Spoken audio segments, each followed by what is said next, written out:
So, Karl, do you know any bar tricks? Well, I know that one. Whee! People are going to think that's a trick, innit? That's real. I'm actually doing that for real. Also, yeah, I get it. Karl sounds like Kyle drinking White Monster. Get over it. We feel it's safe to say that over the years, Tom Cruise has forged a reputation as a crazy masochistic asshole with the things that he makes himself do in his movies. A noted perfectionist, Tom Cruise's dedication to performing his roles exactly the way they're written in the script is such that he will actively train his body to go against its own instincts just to learn random skills. So I've noticed on this channel you've talked about Tom Cruise quite often. Yeah, because the guy's crazy and there's just so much interesting stuff about his life. And in specific regards to today's topic, people may not be familiar with like the hellacious assault Tom Cruise, subjects his body to every time he makes a movie, because you think, well, the guy's like one of the biggest stars in Hollywood. Like, would he really need to risk life and limb? And the answer is, yes, he fucking does, because Tom Cruise is just that insane. And we've discussed before, right, the Mission Impossible movies, and the stuff that he does in them just because either he wants to or he thinks it looks cool. And the best example of this is the free climbing segment at the start of Mission Impossible 2, which wasn't in the original script and was something suggested by Tom Cruise just because he thought it was rad and wanted to try it. Isn't there also a moment where he climbs the tallest building in the world? Yeah, Burj Khalifa, where he climbs on it without any harnesses or anything. He has rubber gloves on and just climbs along the side of it. And the best part about that is that's not even the craziest thing he did, because while they were setting up for that scene, Tom Cruise asked the helicopter pilot they had, "Do you mind just taking me up to the top?" And they're like, "Yeah, I guess." So they flew Tom Cruise all the way up to the top of Burj Khalifa, the tallest building in the world, and just sat him right on the very top without any safety harnesses and took a photo of him. It's just a photo of Tom Cruise at the top just waving. And that, to me, is that's the Tinder profile picture of it. Like that, if you had that, you win. That's the one. It's so good. And that's not even in the movie. He just did that in between shots because he wanted to go to the top and see what it was like. That's pretty cool. And just climbed out of a helicopter and sat on top of the tallest building in the world and went, cool. While a helicopter is 10 feet away blowing air onto him. I couldn't do that. I'm terrified of heights, so I couldn't respect him. Every Mission Impossible movie does. I think there's one where he strapped himself to the outside of a plane, and that in of itself is ridiculous. But he also suffers horrendous fucking injuries on these films. Like the latest Mission Impossible movie, Tom Cruise snapped his ankle completely in half, and there'll presumably be a clip of this and Tom Cruise discussing it, and so warning for the squeamish. And I can see you cringing, Nisha, so do you want me to make it worse? No. This stunt required him to jump across a gap, and the script called for him to not make the jump and land the traditional action hero way of edge of the building, climb up. Yeah. The problem was Tom Cruise snapped his ankle when he did that because he put his foot against the wall, full weight hit it, ankle breaks it. But Tom Cruise, I knew I broke my ankle, but we needed to get the shot. So do you know what he did? So he just carried on. He climbed up and he ran on a broken ankle, and then went off set and got it patched up and just told the guy, yeah, my ankle's broke. And do you know what makes that even funnier? This is just a little side fact. That happened just after Paramount Pictures told Henry Cavill not to shave his moustache for Superman. So do you know, after they said we're not delaying production while we to shave his moustache, Tom Cruise broke his ankle. And just carried on anyway, regardless. It's we need to get this shit done. Well, think about that for a moment. This isn't Tom Cruise at the start of his career. This is Tom Cruise when he's a 50-odd-year-old man. He's middle-aged now. Middle-aged? He's old. He's the most... But also the most famous man on the planet.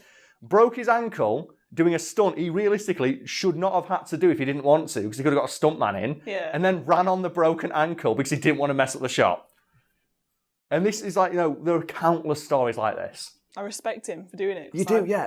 Everyone else, you imagine footballers just get a little bit of a flick on the face and they're on the ground. Just any other action star. There's a story earlier this year about the Fast and Furious franchise where it's Vin Diesel, The Rock, and Jason Statham and all the big action guys in those movies are all arguing behind the scenes about their characters not looking badass enough, and they're having producers count how many times they get punched, because they don't want to look weak in those movies, and also don't want to do the action scenes where they get hit. Then you've got Tom Cruise, who's bigger than all of them put together, just leaping 30 feet through the air, breaking his foot in half and going, I'll still run on it. Say what you want about Tom Cruise, the guy puts the fucking effort in. Tom Cruise reminds me of Nick Cage in a way, where he always puts the maximum amount of effort into the role, even if he doesn't really need to. Yeah, well, that just shows how passionate they are about the roles, yeah. The roles and just getting into filming, it's great, really. Yeah, and we've discussed before how like Tom Cruise can be a little bit too passionate, and he like, you know, he will turn movies into like, you know, Tom Cruise movies instead of like The Mummy. Yes, and that is a valid criticism, but I can't help but like him just for like the dedication he shows. I think one more thing we could talk about that I think just showcases how fucking ridiculous he is again in one of the Mission Impossible movies, there's a big underwater scene that lasts for about 5 to 6 minutes. And it was all done in one take. And for that scene, Tom Cruise learned to hold his breath for 6 minutes. Wow. So he learned to hold his breath as long as the others like solo free divers that go under the water. Yeah. Like, he learned to do that just because he wanted to make the shot good. Like, they could have edited around it. They could have got a stuntman in. They could have, like, you know, just not done it in a single take. But no, he's like, no, do it in one take because that's what people expect when they come see a Mission Impossible movie. They expect to see us top the shit we did in the last one. Yeah. So I guess I've got to drown. I guess I've got to learn how to, like, you know, just fight Poseidon. That's dedication. It is. It's so stupid.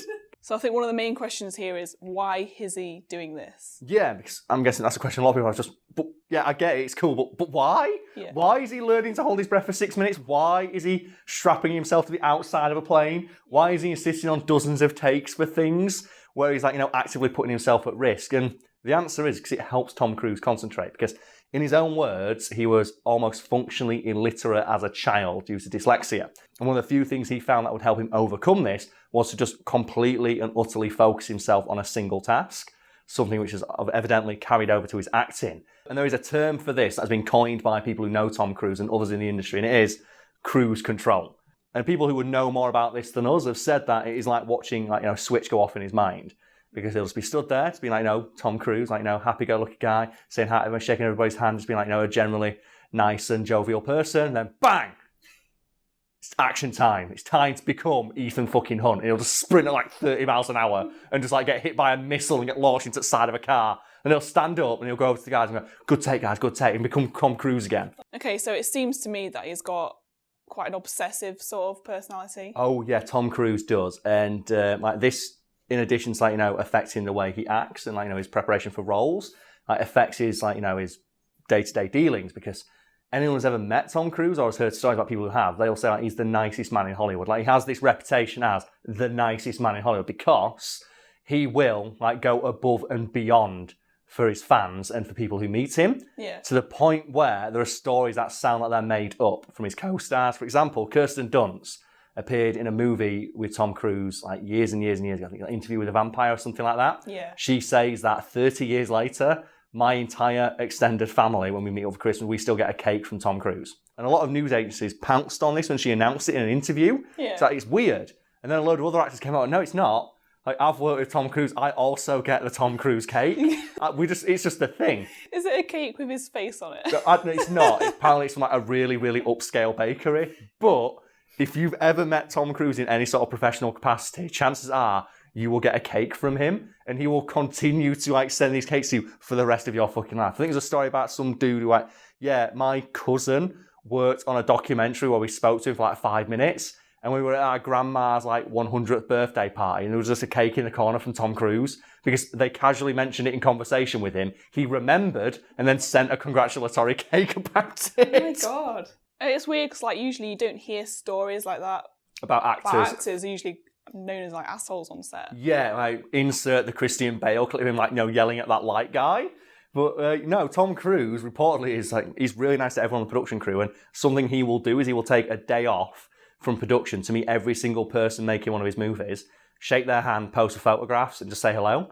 Just they get a chance to meet him. And I think George Clooney and Brad Pitt are two people who also do that. That's so nice. Like, so that's the trifecta of, like, Hollywood, like, you know, super nice guys. Yeah. Well, they'll go out of their way for the cast and crew to, like, you know, say hello, take photos, and just a job well done. And I think with Brad Pitt, he has to do it because he has that mental condition where you can't see faces. Really? I think. You know, he's revealed in interviews that I don't remember faces that well. Oh, okay. And he says, I feel really bad because, like, you know, people come up and shake my hand. They go, oh, hi, like, who are you?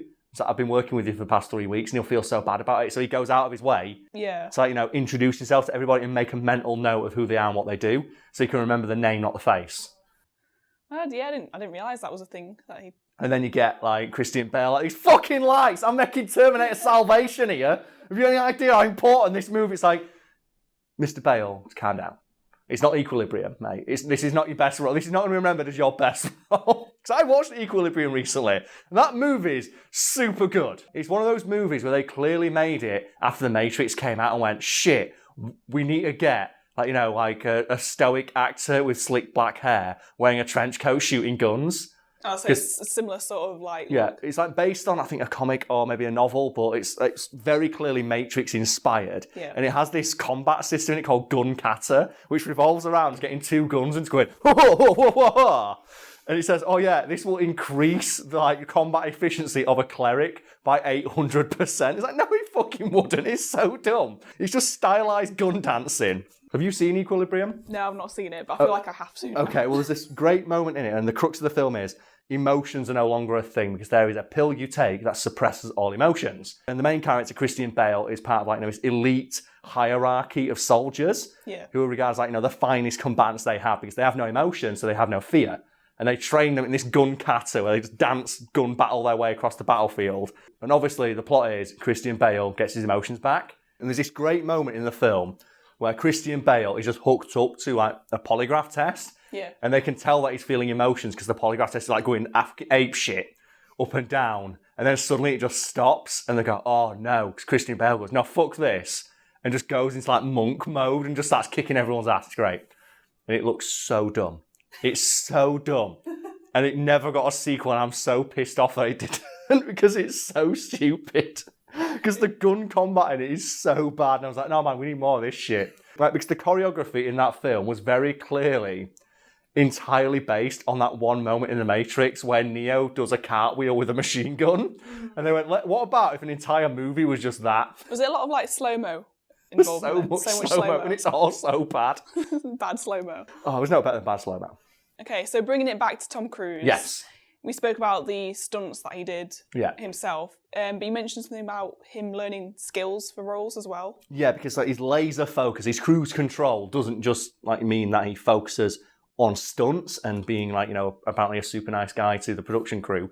It also extends to the skills that he has to learn for his movies. And for example, the film Cocktail, which involves Tom Cruise being a cocktail barman, which involves flaring, which was a new skill at the time. Tom Cruise learnt from a master of cocktail flaring, or flare bartending if you prefer, and got so good that the guy went, yeah, he's basically as good as I am right now.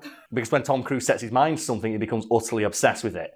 And you might be thinking, well, okay, so he was good on the set of the movie, but surely it's something he picked up and then immediately forgot. No. Years later, I think he's on the James Corden show. So I apologise for the clip of James Corden here, but it really proves my point. So I can only apologise because, James Corden. But they do that movie thing where it's like, oh yeah, we're going to reenact all your movies 5 seconds at a time. Yeah. They reenact Cocktail and they throw him a Boston Shaker and he can still do the tricks. And this is 30 years later. So it's muscle memory at this point, presumably because of how much you practice. So you've become essentially a pro. You're going to remember stuff, aren't you? So I've not ridden a bike in 11 years, but if I got on one right now, I'd remember how to do it. Yeah, and Tom Cruise, being the kind of obsessive, crazy person that he is, of course remembers how to do this obscure, useless skill, realistically, for a guy who's a multi-millionaire, and he still knows how to do it. And likewise, for the film Colour of Money, in which Tom Cruise plays a pool hustler, he similarly learnt how to play pool up to almost a professional grade level, under the tutelage of a master of pool, and to the point where, again, this pool instructor said he could go to a competition and win it no problem. Because what Tom Cruise did is he bought himself a pool table and practiced all the necessary shots for just dozens of hours per day when he wasn't filming, and then just every evening when he was. I say that must be a lot of hours altogether. If he can get to a point where he could play a competition and possibly win. Probably win, definitely win. It's Tom Cruise. That is a lot of hours. It is, yes. A lot of work, and you just think, why go to so much effort? Because cruise control. And according to the guy who trained Tom Cruise, he says there was only one shot in that movie where it wasn't Tom Cruise, who did it. It was me. And I should clarify here, the guy didn't think Tom Cruise couldn't do the shot. It's just that the shot was so difficult, they had to stop shooting for 2 days for Tom Cruise to learn how to do it. So this shot, the most difficult shot in the entire movie, would have taken Tom Cruise 2 days to learn and master to the point he looked like he could perform it effortlessly. So yeah, this is Fact Fiend, so I'm assuming it gets a little bit more stupid. Of course, there's always that stupid twist. And the stupid twist here is that all the things I've just mentioned involve Tom Cruise performing like, flair bartending and like, expert pull shots with his right hand because his characters were right-handed. In real life, Tom Cruise is not right-handed. He's left-handed. So he learned how to do all these things, all these incredibly difficult, hyper-specific skills with his bad hand. Now, just for a moment, Nisha, have we got anything we can just throw? You got a bottle of water there. Like, I'm just going to try and catch a bottle of water with my left hand. Give that a go. Actually tied on. Yeah. Actually, no, go on, throw it. I'll catch my right. Piece of piss. Like, it's muscle memory. It's perfect. Now let's try it on my left hand. Tom Cruise learned how to cocktail flair with his bad fucking hand, and I can't catch a bottle of water I know's coming. How stupid is that? It's ridiculous. Think about that, like, cocktail flair is so difficult. I can barely do it, and I was on a bar for years. I can do a few streets. He was like filming a movie for about 3 months and became an expert on the subject. It's like I can't even catch stuff with my good hand. So it's like just, he actively taught himself to act against his own body's instincts because the characters he was playing were right-handed. And I would not be surprised if Tom Cruise didn't know that. He could have done it with his left hand, but he thought in his head, well, no one says the character's left-handed, so I've got to play them right-handed, and that's how he did it. He just kind of sucked it up and was like, right, I'm going to learn it the proper way. I'm going to do it properly. How stupid is that? Oh, ridiculous. So I think now he's technically classed as being ambidextrous, but he wasn't born ambidextrous. He just taught himself to be. And there's like photos out there of him signing stuff with his left hand and then signing it with his right hand. Because obviously so many people ask him to set up his autograph. He signs 2 in one go. He probably could. I won't be surprised if he couldn't. It's just two autographs at once. It's so stupid. God damn it, Tom Cruise. Stop being such like a don when it comes to all this shit. So the topic of today's video has been, in a roundabout way, skills that Tom Cruise taught himself to do. So in that vein, have you got any skills or things that you taught yourself to do? Just because? When I was younger, I don't know if I can still do it now, but I was like really flexible. Okay. So I used to like lie on my back and then bring my legs up over and my knees next to my head. The reverse crab. So your boyfriend's here. Adam, is that still true? Maybe. He's just not. He did what he did then. He did the Winter Soldier, just the back of the car. No, so I want to believe it. Well, I can do that. I can touch my toes. Which apparently is a skill not a lot of people have. I can do that as well. Yeah, I can touch my toes, and I'm quite tall, so people don't expect tall people to touch their toes. I can do that. It's not really going to play well for the video, so I'm just going to go below frame. But trust me, I can do it. I think I can throw cards. I taught myself how to do that. Oh yeah. So I watched I think I was watching a magic show, and the magician was throwing cards to people in the audience. So that's really cool. So just one day I just bought a deck of cards from like a shop and just spent all day throwing cards. So I can throw playing cards quite well. Oh, I can do that trick. I sometimes do it if we're out drinking. Okay. Where I'll just stand and like move my feet in a motion where I'm like, I don't know that weird dance one. I don't know how to explain it. It's two-stepping. Like, just two-stepping in the corner. Just do this weird like dance moves. With the bar thing, obviously, I can stick the can to my hand. If people are wondering how you do that, you have to get the little bottom of the can there, and you get the air pocket against the heel of your hand, and you twist it around to trap the air in, and the can gets stuck. Yeah. So what I used to do, it works easier with a smaller can. I've got quite big hands, so it works. But you can get a can of Red Bull and do it, and you give someone on the bar a can of Red Bull, and they try and pick it up and go, whoop, whoop, and they can't do that. Or I think I could do, like, bounce a wine bottle on my elbow. So just bounce a wine bottle on my elbow like that, and then catch it and pour it. That's one of the tricks I learned. You could definitely star in Cocktail. No, I couldn't. I could star in, the sequel way shit. I could be the before guy before he learns how to do all the cool stuff. You could just be the guy in the background who just throws bottles. I could never do any of the cool stuff, but I learned how to do that one. And then the balancing a bottle upside down in your hand. Yeah. Or like with a broomstick. I can do that as well. Like balance a broomstick on your middle finger. You think I could do that? Have you got anything I can show that? Yeah, I can balance just stuff on. Flipping everyone off. I can balance stuff on the middle. I'm pretty good at balancing stuff. Here we go. It's a Guitar Hero stick. Well, it's obviously it's just finding the centre of balance, but I consider that to be a skill. It's a completely pointless skill that, I guess that is really weird. It's like why do you have the ability to balance just random objects on your middle finger? But I could do it. Adam's gone. Did you know I could do that? No, it's just the idea we just sat out with.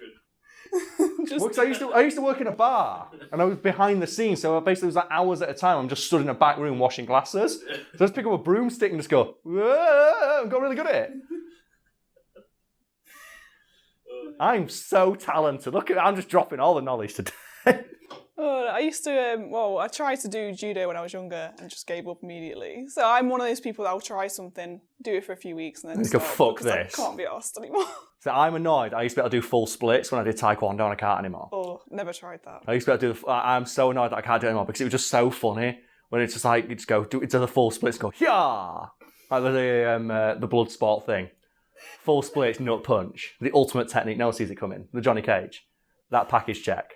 But I can't catch bottles with my left hand.